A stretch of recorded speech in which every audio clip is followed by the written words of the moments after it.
하나님 말씀 시편 139편 1절에서 4절입니다. 여호와여, 주께서 나를 살펴보았으므로 나를 아시나이다.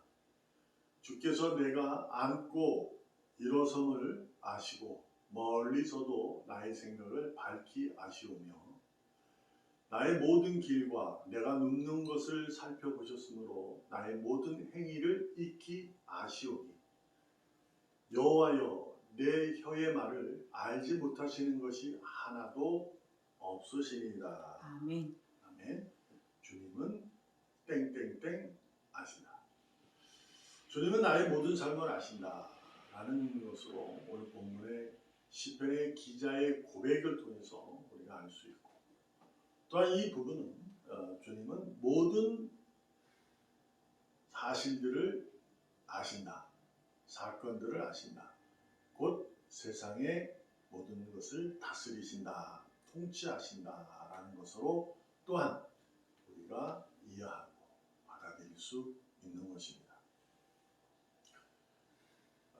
그래서 세상의 모든 일을 아신다는 의미로 받아들일 때 우리가 아주 조심스럽게 접근해야 될 것은, 세상이 여러 나라로 구성이 되어 있고 여러 환경이 다르고 상황이 다르고 모든 것이 달라요. 근데 주님은 그걸 아시고 통치하신다라는 개념입니다. 이것은 하나님은 그것을 그렇게 이끄시고 저거는 저렇게 이끄시는 거예요. 우리가 이제 나에 대한 간증이 중요하고 많은 사람에게 기쁨이 되고 동기가 되고 능력이 될 수 있는데, 그것이 조심스러운 부분이 있는 것은 바로 이런 거예요. 왜냐하면 나의 간증이 그 사람의 삶과는 환경이 다를 수가 있고 삶의 내용 전체가 다를 수 있기 때문인 거죠. 그래서 간증이 기쁨이 되고 그러한 능력이 될 수는 있지만 오히려 그것이 어쩌면 방해가 될 수도 있는 겁니다. 그래서 간증은 대단히 조심스러운 거예요. 바울도 복음을 증거하면서 자신이 경험했던 하나님의 놀라운 기적의 은혜를 함부로 발설하지 않아요. 그는 주님 만난 이후에 그가 겪었던 하나님의 놀라운 사실들, 기적 같은 일들을 어마어마하게 많았어요. 엄청난 사건이 많았잖아요. 그럼에도 불구하고 그는 함구합니다. 그러나 이제 로마에 잡혀갈 때, 법정에 섰을 때, 또한 고린도 교회의 잘못된 신앙관을 보고 그때 몇 번을 얘기하게 되죠. 그것은 자기의 경험이라는 거예요. 그럼에도 불구하고 난 이것을 얘기하지 않는다라고 하는 거죠. 왜요? 자기의 경험의 기적 같은 경험보다 십자가에서 죽으시고 다시 살아나신 주님이 복음이기 때문에 그래요. 그것이 항상 먼저입니다. 그래서 그러한 고백을 하게 됩니다. 그러므로 오늘 본문 속에서 우리가 시편 기자의 자신의 고백을 통해서 한번 그 사실을 알아보려고 합니다. 말씀드렸다시피 나를 아신다라고 그는 고백합니다. 왜? 자신을 날마다 살펴보니까. 그럴 수밖에 없잖아요. 자신을 맨날 관찰하고 계시는 하나님인데 아시겠죠? 그래서 앉고 일어서고 멀리서 나의 생각을 밝히 알고 모든 행위를 익히 아신다. 그리고 결정적으로 내 말을 알지 못하신 것이 하나도 없다. 이것은 끝장난 거죠. 네, 그래서 또한 시편 기자가 내 입술에 주세요라는 고백도 하잖아요. 그만큼 하나님께서는 나를 안다. 그래서 그가 24절에 보면, 똑같은 편수의 24절에 보면 이렇게 고백합니다. 내게 무슨 악한 행위가 있나 보시고 나를 영원한 길로 인도하소서라고 고백합니다. 왜 그랬을까요? 주님은 나를 아신다는 것을 그는 믿지만 내가 악한 행위가 있나 보시어 주세요라고 하잖아요.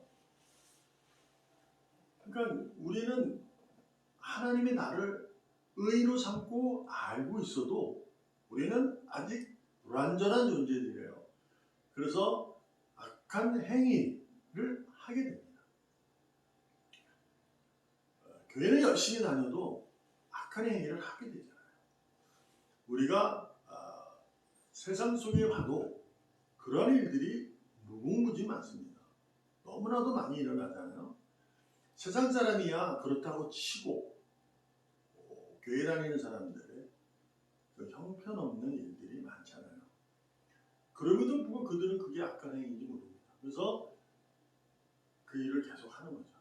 그러나 진짜 의인의 모습은 바로 이겁니다.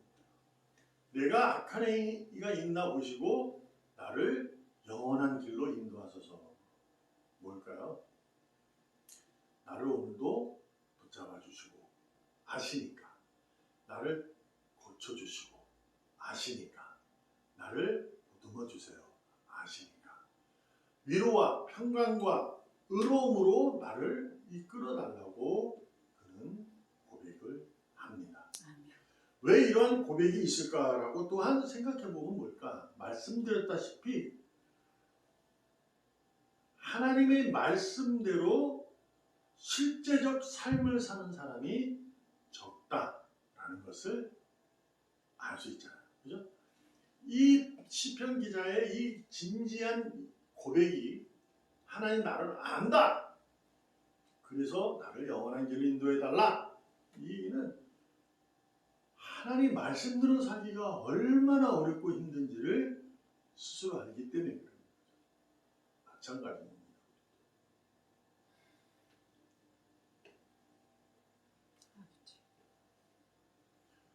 로마서 11장 33절에 보면 깊도다 하나님의 지혜와 지식의 풍성함이요 그의 판단은 헤아리지 못할 것이며 그의 길은 찾지 못할 것이로다.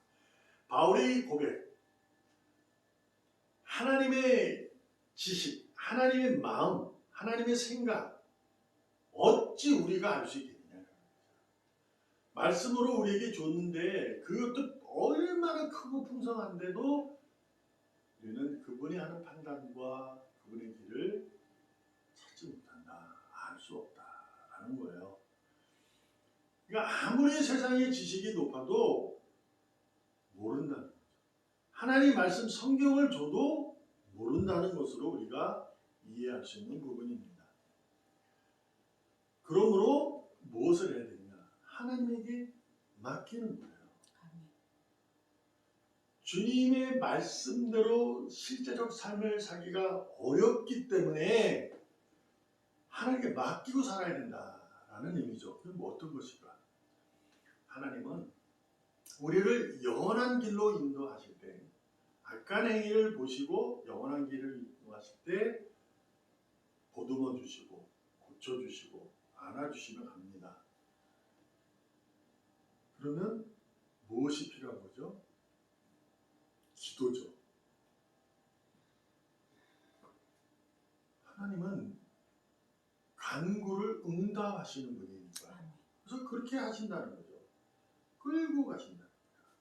결국 의인의 행복한 삶은 여러분과 저를 가장 잘 아시는 주님만이 바라보고 의지할 때 영원한 길로 갈 수 있다. 그래서 그 영원한 길은 죽어서 가는 것이 아니라 지금 이 땅에 걸을 때 이 세상이 어둡고 두려운 것이 아니라 기쁨이 가득한 행복한 길이 그 장소가 된다는 것을 의미할 수 있죠.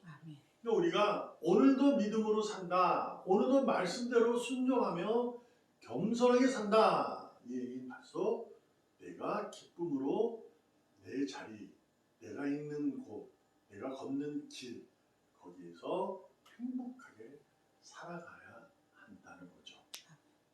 무엇으로? 기쁨으로. 이 부분을 우리가 많이 알 수 있는 부분이 바로 시편 126편 5절 6절로 이해하면 됩니다. 눈물을 흘리며 씨를 뿌리는 자는 기쁨으로 거둔다. 울며 씨를 뿌리러 나가는 자는 반드시 기쁨으로 그 곡식단을 가지고 돌아오리라. 이게 어떤 것입니까? 눈물을 흘린다. 눈물을 흘린다는 건 이게 웃음의 눈물도 있지만 눈물은 대부분 슬퍼서 힘들어서 흘리잖아요. 어떤 거예요? 고난을 당해도 나는 하나님이 이끄는 길로 그 주님이 나를 아시기에 그분이 이끄는 길로 내가 믿음으로 고백하며 가면 기쁨을 거둘 것이다. 이런 의미가 되는 거고 또한 울며 씨를 뿌린다. 그러니까 눈물의 흘림보다 더 큰 힘든 역경, 하여튼 엄청난 핍박 같은 거겠죠. 울며 씨를 뿌린다. 그러니까 그럼에도 불구하고 씨를 뿌린다. 하나님의 길을 믿고 의지하고 하나님이 보듬어 주시고 고쳐 주시고 이끌어 가신 것을 확신하기 때문에 씨를 뿌리러 주님을 의지하고 간다면 반드시 기쁨을 그 곡식단을 가지고 돌아올 것이다 라고 하는 거죠. 그렇잖아요. 그러니까 우리는 그 길에서 영원한 길에서 벗어날 수 있는 자가 아니다. 왜? 주님이 나를 아시기 때문에. 그러므로 우리는 지금의 내가 걷는 그 길, 내가 일하는 곳, 내가 만나는 모든 사람들의 속에는 눈물과 울음이 있을 수 있으나 그러나 그것이 바로 행복한 것이다. 무엇 때문에? 하나님의 기쁨으로. 우리가 이러한 삶을 살기 위해서 오늘도 기쁘게 행복하게 사는 것을 내가 노력하고 애써야 합니다. 물론 눈물도 흘리고 울음도 날 수 있어요. 눈물과 행복은 함께 한다는 얘기도 있습니다. 눈물 없는 행복은 없다는 말도 있습니다. 우리가 행복한 것은 무언가 역경을 견뎌냈기 때문에 얻는 감정이잖아요. 그죠? 행복이라는 것은 감정이지 그건 뭐 어떠한 이렇게 손으로 잡을 수 있는 게 아닌 거죠. 그렇잖아요. 그러니까 세상이 내가 대한민국에 살면 대한민국에 있는 내 모습이 행복한 거고 다른 열악한 나라에 살아도 그곳에서 사는 사람의 그 행복한 건 행복한 거예요. 우리가 뭐 세계 테마 기행이나 이런 거 보게 되면 못 사는 나라에 가잖아요. 근데 그들이 그렇게 웃고 행복하고 살아요. 우리가 봐서는 저렇게 나는 살 수 없을 텐데 하도 그분들은 행복해요. 행복은 감정이에요. 그 행복은 바로 하나님이 주신 거죠. 여러분, 오늘도 여러분과 저는 행복합니다. 그래서 나의 모든 일에 하나님의 간섭을 기대하셔야 됩니다. 그분이 보시고 아시고 보시고 끌어주기를 간섭을 기뻐하고 오늘도 말씀대로 살아가는 실제적 삶을 결실하면서 살아가야 될 줄로 믿습니다. 그러면 그 결신의 삶을 그 겸손의 삶이 바로 행복이 기쁨으로 단을 거두게 될 줄로 믿습니다. 아멘. 오늘도 누구보다 행복한 하나님의 자녀, 주님이 아는 자로 살아가기를 주님의 이름으로 축복합니다. 아멘. 기도하겠습니다. 살아계시는 하나님 감사합니다. 우리는 세상에서 살아갈 때 나의 모습 속에서 옳고 그름 속에 많은 것을 판단하고 선택하지만 하나님은 우리를 아십니다.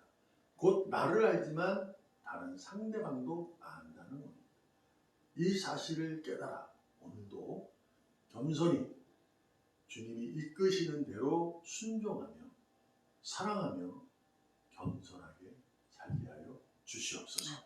살아계시는 예수님의 이름으로 감사하며 기도합니다. 아멘. 아멘.